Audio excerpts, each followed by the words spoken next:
Después nos pasamos a lo que es la exploración torácica, donde debemos de observar si hay algún tipo de hipertrofia mamaria o telarquía del recién nacido, lo que es fisiológica por un estímulo hormonal materno. Puede asociarse con una secreción láctea.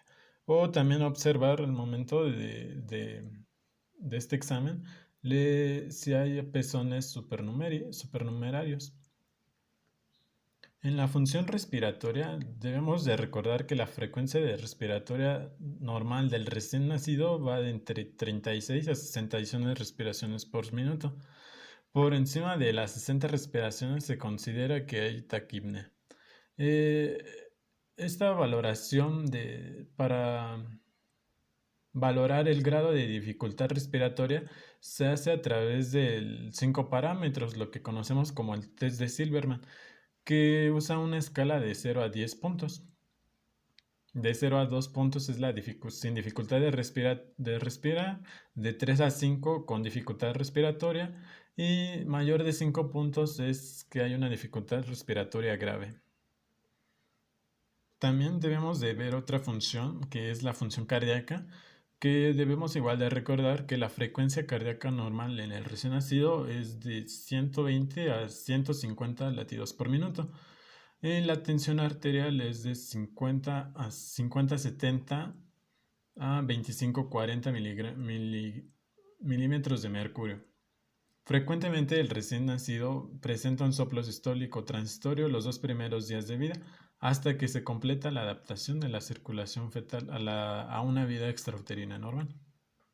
En exploración abdominal nos basamos básicamente en lo que son las patologías del cordón umbilical, que recordemos que la caída del cordón umbilical se suele producir entre el séptimo y los 10 días de vida.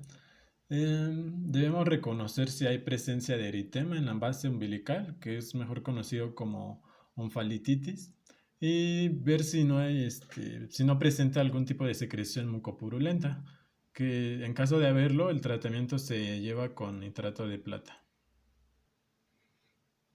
También lo que debemos observar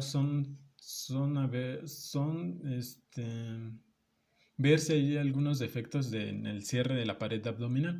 Esto se refiere a que si hay una hernia umbilical o, o una onfalocelia, que es el defecto del cierre con protrusión del intestino que recubre el peritoneo, o una gastroquisis, que es el defecto de cierre con protrusión del intestino u otras vísceras abdominales. O igual ver si no hay otro tipo de defecto en la pared abdominal inferior con la salida de la parte anterior de la vejiga. Esto es que la vejiga se salga por medio de la pared abdominal. Después continuamos con lo que es la exploración anorrectal. Recordemos que la primera defecación se llama meconio y se expulsa en las primeras 48 horas. Aquí las características del meconio es de que es color verde, entre verde y negro. Si se retrasa la expulsión del meconio, se debe comprobar que el ano esté permeable con una sonda rectal o ver si no hay, si el ano es normal o anormal o si está imperforado. Otra causa de retraso en la expulsión del meconio son la fibrosis quística y la enfermedad del Hirschsprung. Un dato que debemos de recordar es que si la lactancia es materna, las heces son más líquidas y con un color dorado más o menos. Y si la lactancia es artificial, las heces son más claras y más espesas. Continuamos después de esto con la exploración urogenital, que es que la primera micción ocurre en las primeras 24 horas de vida. En ocasiones puede aparecer un manchado de color rojizo por la expulsión de cristales del ácido úrico durante los primeros días. Para comenzar, en la paciente en los genitales femeninos, en las niñas a término los labios mayores cubren a los menores. La prominencia genital, la aparición de flujo vaginal, incluso de una pequeña menstruación, debe considerarse fisiológicas y secundarias al paso de las hormonas maternas a través de la placenta. Aquí lo que debemos de observar es si no encontramos algún hallazgo patológico, como si es el himen imperforado, o sea, sinequias vulvares, que son la adherencia de los labios menores que impide las secreciones vaginales se evacúen al exterior, o ver si el clítoris está hipertrófico o que se debe descartar con urgencia alteraciones de la diferenciación sexual, pues pueden acompañarse de alteraciones metabólicas que supongan un riesgo vital para el recién nacido. En tanto a los genitales masculinos, debemos de observar si no hay algún tipo de acumulación de líquido en lo que son los testículos, en el escroto, lo que llamaríamos como hidrocele, que es producido por defecto del cierre del conducto peritoneo inguinal, o bien por el atrapamiento del líquido al cerrarse el conducto.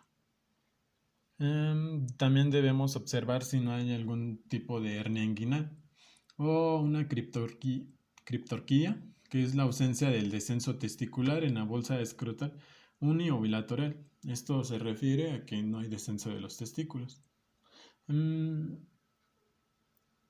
Después de esto continuamos con la exploración de extremidades tanto superiores como inferiores.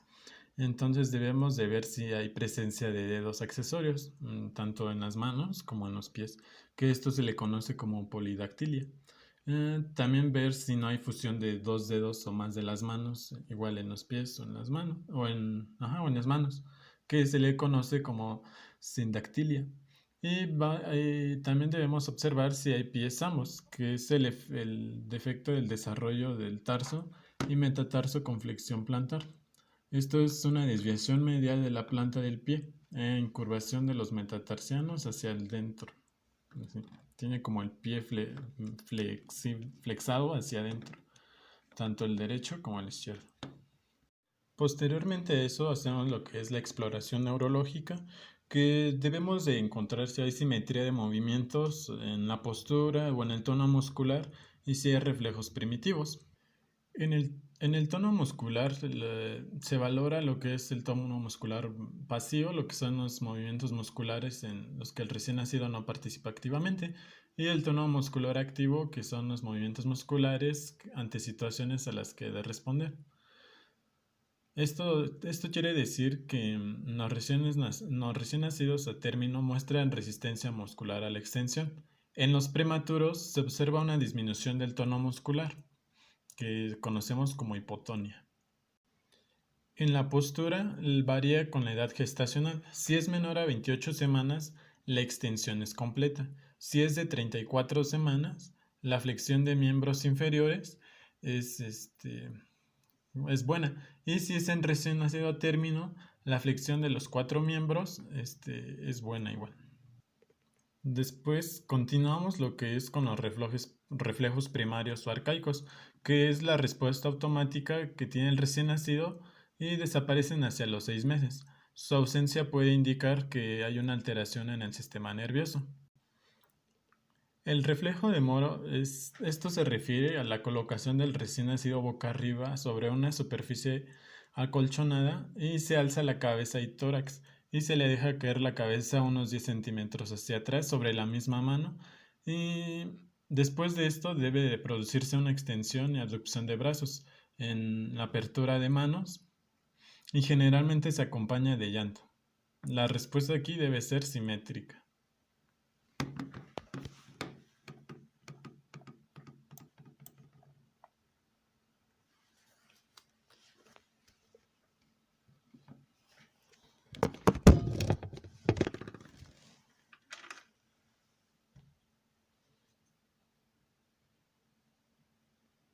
Otro reflejo importante aquí es el reflejo de Babinski o plantar, que al pasar un instrumento por la parte lateral del pie se producirá la extensión del primer dedo y la separación de los demás dedos. Así. Desaparece entre los 12 y 24 meses de vida. El reflejo de marcha, esto se refiere a que debemos de sujetar al niño por debajo de las axilas sobre un plano recto y este va a flexionar las extremidades y extiende sus piernas alternativamente como si quisiera caminar. El otro reflejo es el de búsqueda o de hociqueo, que se produce al acariciar la mejilla del recién nacido cerca de la boca y este girará la cabeza hacia el lado estimulado y comenzará a hacer movimientos de succión con la boca. Otro reflejo es igual el de la presión palmar y plantar, que es el reflejo de la presión palmar se produce al poner un dedo en la palma de la mano abierta del recién nacido y la mano se cerrará alrededor del dedo. El intento de retirar el dedo hace que se agarre con más fuerza.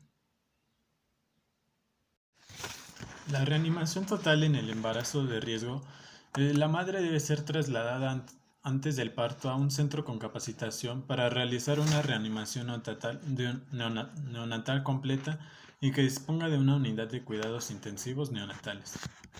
Los pasos para la reanimación total comienzan con una evaluación inicial que está basada en la respuesta a 4 preguntas. La primera es que si el líquido amniótico es claro. La segunda, el recién nacido respira o llora. La tercera, tiene buen tono muscular. Y la cuarta, la gestación es a término.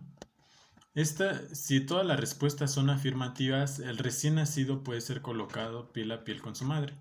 Si la respuesta de alguna pregunta no es afirmativa, se procede a la estabilización inicial.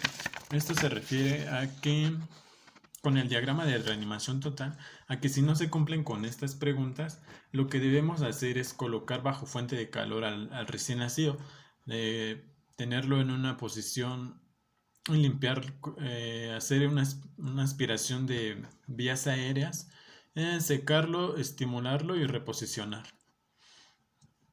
Una vez hecho esto, debemos de evaluar la respiración, la frecuencia cardíaca y el color del recién nacido.